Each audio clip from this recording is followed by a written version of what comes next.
आप जानते ही हैं कि संत रामपाल जी महाराज जी के शिष्यों ने ग्राउंड लेवल पर तो दिए ही थे, साथ ही साथ ऑनलाइन भी संत रामपाल जी के शिष्यों ने देश विदेश तक लोगों को निमंत्रण पत्र पहुंचाए थे। निमंत्रण पत्र आम जनता से लेकर नेताओं, राजनेताओं, अभिनेताओं तक भी पहुंचाए गए थे और उन्हीं निमंत्रण पत्रों का असर हमें देखने को मिला है कि कुछ राजनीतिक नेता जो यहाँ पर पहुंचे हैं, 2 बार सांसद रह चुकी महिला हमारे साथ मौजूद है जो कुरुक्षेत्र से बिलोंग करती हैं। हम मैम के विचार जानेंगे कि वो सतलोक आश्रम कुरुक्षेत्र में उन्हें आकर कैसा लगा। नमस्कार मैम।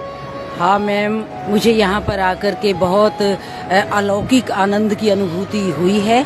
जैसे कि पूज्य संत श्री रामपाल जी महाराज पूरे विश्व में विख्यात हैं और उन्होंने आध्यात्मिकता का एक जो नया परचम पूरे विश्व के अंदर लहराया है, न केवल भारतवर्ष की सीमाओं को तोड़ते हुए उनकी ख्याति और उनका एक ग्लोरी, ग्रेस जो दुनिया के मंच पर आज पहुंची है, उसका समूचा विश्व कायल है। और हमारे भारतवर्ष का प्राचीन आध्यात्मिक जगत गुरु वाला दर्जा जो कभी गुम हो गया था, आज फिर उजागर हुआ है, क्योंकि इन्होंने ग्लोरीफाई किया है हमारी उस गौरवमयी सभ्यता और संस्कृति को।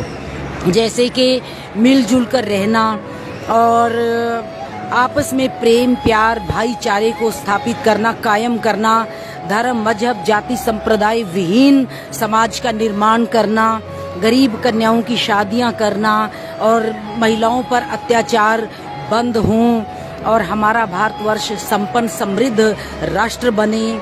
हमारी वो गौरवमयी संस्कृति जिसकी वजह से हम पूरे विश्व में विख्यात थे, जाने जाते थे, दोबारा फिर वो वैश्विक पटल पर भारतवर्ष का नाम चमके।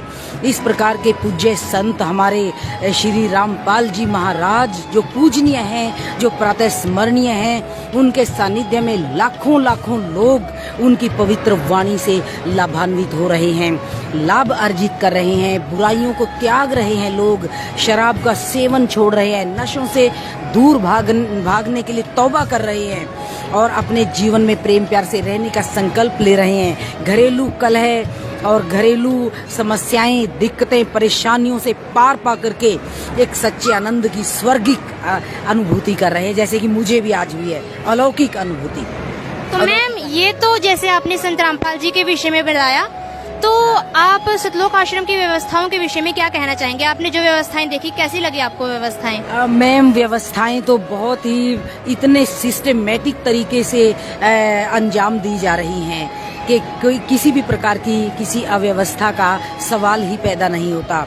किस प्रकार से श्रद्धालु अपनी श्रद्धा के साथ बैठे हुए हैं और किस तरह से इनकी श्रद्धा है अपने गुरु के प्रति, अपने पूजनीय महाराज जी के प्रति, ये सुबह से लेकर रात तक भी ऐसे बगैर खाए पिए भी बैठे रह सकते हैं। लेकिन व्यवस्थाएं इस कदर सिस्टमेटिक तरीके से हैं कि हर चीज़ यहाँ पर अवेलेबल है, हर चीज़ उपलब्ध है, कहीं भी किसी को किसी भी परेशानी और दिक्कत का सामना नहीं करना पड़ता।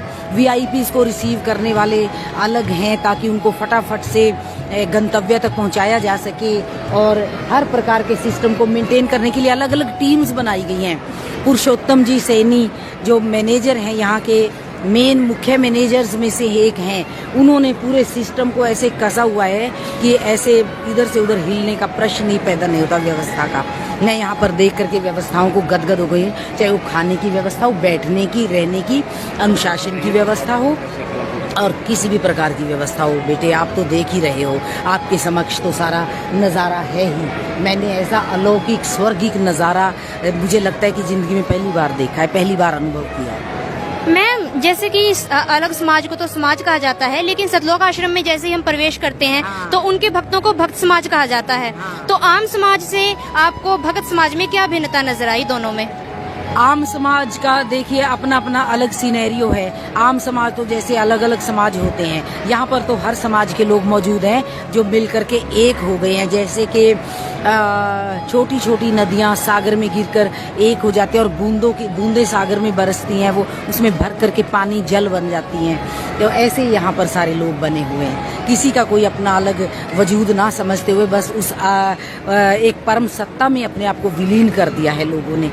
ये तो बहुत अच्छी बात है, क्योंकि इसके लिए तो तरसता है इंसान, मानसिक शांति के लिए और अलौकिक शांति के लिए। अपने जीवन में हमें कितनी खलिश और कितनी कमी महसूस होती है जब ऐसी जगह हम पदार्पण करते हैं और घर में भी उस नज़ारे को याद करते हैं, ध्यान लगाते हैं, कंसंट्रेट करते हैं उस चीज़ पर, और हमें कितना हमें ऐसा लगता है कि समस्या नाम की कोई चीज़ है ही नहीं। और जैसे ही हम परमेश्वर के सानिध्य से दूर होते हैं, हमें वही डीमंस, वही बुरी ताकतें घेर लेती हैं। तो हमें ज़्यादा से ज़्यादा गुरु के सानिध्य में रहना चाहिए। तो आप संत रामपाल जी के विषय में जनता को क्या कहना चाहेंगे, हमारे व्यूअर्स को?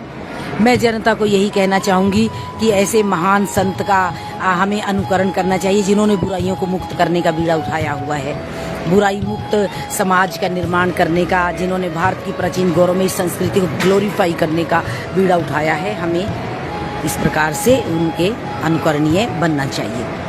धन्यवाद। Thank you.